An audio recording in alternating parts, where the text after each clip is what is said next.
வணக்கம் தொழிகளே. இன்னைக்கு நம்ம சேனலில் பூசணி விதை பற்றி தான் நம்ம பார்க்க போகிறோம். பூசணிக்காயை சாப்பிட்றோமோ இல்லையோ திருஷ்டிக்கு நல்லா யூஸ் பண்ணுவோம்.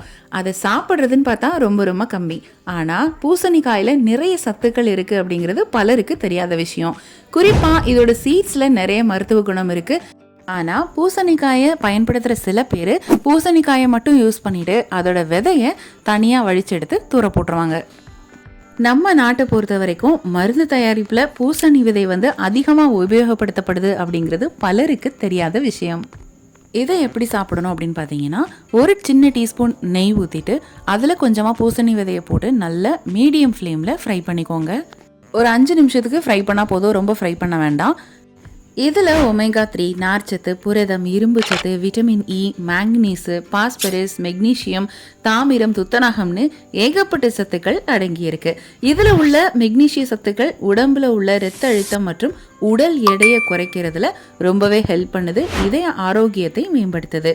அதே மாதிரி மாரடைப்பு, பக்கவாதம் வர்றதையும் தடுக்குது. இதில் துத்தநாகம் இருக்கிறதுனால நமது உடலில் நோய் எதிர்ப்பு சக்தியை அதிகரிக்குது. துத்தநாக குறைபாட்டால் ஏற்படுற சளி, காய்ச்சல், மனசோர்வு, முகப்பரு போன்ற பிரச்சனையை இது சரி பண்ணுது. இதில் ஒமேகா 3 ஆசிட்ஸ் இருக்கிறதுனால இன்சுலின் சுரப்பை அதிகரிக்க செய்து இதனால் சர்க்கரை நோய் வராமல் பாதுகாக்கலாம். இந்த அளவுக்கு ஃப்ரை பண்ணால் போதும். இப்போ நம்ம ஸ்டவ் ஆஃப் பண்ணிவிட்டு அதை தனியாக எடுத்து வச்சுக்கலாம். இதில் உள்ள நார்ச்சத்து, ஆன்டி ஆக்சிடென்ட்லாம் சேர்ந்து கல்லீரல் இயக்கத்தை சீராக்குது. அதே மாதிரி இந்த சீட்ஸில் ட்ரிப்டோஃபான் அப்படிங்கிற அமினோ அமிலம் இருக்கிறதுனால தூக்கத்தை தூண்டுற செரிட்டோனின் அப்படிங்கிற ஹார்மோனை சுரக்கிறதுக்கு இது உதவுது. சரியாக தூக்கம் இல்லை அப்படிங்கிறவங்க டெய்லி நைட்டு இதை படுக்க போகிறதுக்கு முன்னாடி கொஞ்சமாக சாப்பிட்டீங்க அப்படின்னா நல்ல ஆழ்ந்த தூக்கம் கிடைக்கும். குறிப்பாக பெண்களுக்கு மாதவிடாய் டைமில் வயிறு வலி இருக்கும். அந்த மாதிரி உள்ள பெண்கள் இதை ரெகுலராக எடுத்துகிட்டு வரும்போது அந்த வலியை கம்மி பண்ணலாம்.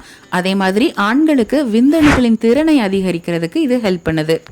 இதை டெய்லி நம்ம 1 டீஸ்பூன் அல்லது 2 டீஸ்பூன் எடுத்துக்கலாம். அதிகமாக எடுக்கக்கூடாது. பாலூற்று தாய்மார்கள் கண்டிப்பாக எடுக்கக்கூடாது. மற்றபடி எல்லாருமே இதை சாப்பிடலாம். மொத்தமாக ஃப்ரை பண்ணிவிட்டு இந்த மாதிரி ஏர்டைட் கண்டெய்னர் பாக்ஸில் நம்ம சேவ் பண்ணி வச்சுக்கிட்டு நம்ம அப்பப்போ எடுத்து சாப்பிட்டோம் அப்படின்னா ரொம்ப ஹெல்த்தியும் கூட. கண்டிப்பாக இந்த வீடியோ உங்களுக்கு யூஸ்ஃபுல்லாக இருக்கும் நாங்கள் நம்புகிறோம். இதே மாதிரி நிறைய வீடியோஸ் அண்ட் ரெசிபிஸ் உங்களுக்காக காத்துட்ருக்கு. அதெல்லாம் வேணும் அப்படின்னா நம்மளோட சேனலை மறக்காமல் சப்ஸ்கிரைப் பண்ணிக்கோங்க. அடுத்த வீடியோவில் நாங்கள் உங்களை சந்திக்கிறோம். நன்றி, வணக்கம். வீட்டில் இருந்தே எந்த முதலீடும் இல்லாமல் மிக எளிமையாக நம்ம கேஎம்எஸ் ஷாப்பிங்கோட ப்ராடக்ட்ஸ் ரீசேல் பண்ணுறது மூலமாக அழகாக சம்பாதிக்கலாங்க. ஒரு பொருள் வாங்கினாலும் ஹோல்சேல் ரேட்டில் கிடைக்கும். Free shipping all over India. அது மட்டும் இல்லை, வேர்ல்டு வைட் ஷிப்பிங் ஃபெசிலிட்டிஸும் இருக்குது. கூடவே ரீசேல் பண்ணுற டெக்னிக்ஸும் சொல்லி கொடுத்து கைட் பண்ணுவாங்க. அப்புறம் என்னங்க, ஸ்க்ரீன்ல டிஸ்பிளே ஆகுற 9344527437 அப்படிங்கிற நம்பருக்கு வாட்ஸ்அப் பண்ணுங்க. கூடவே இதை ஸ்கிரீன்ஷாட் எடுத்து அனுப்புனா வெல்கம் போனஸ் 50 ரூபீஸும் உண்டு. ஸோ மிஸ் பண்ணாம நம்பர் நோட் பண்ணிக்கோங்க.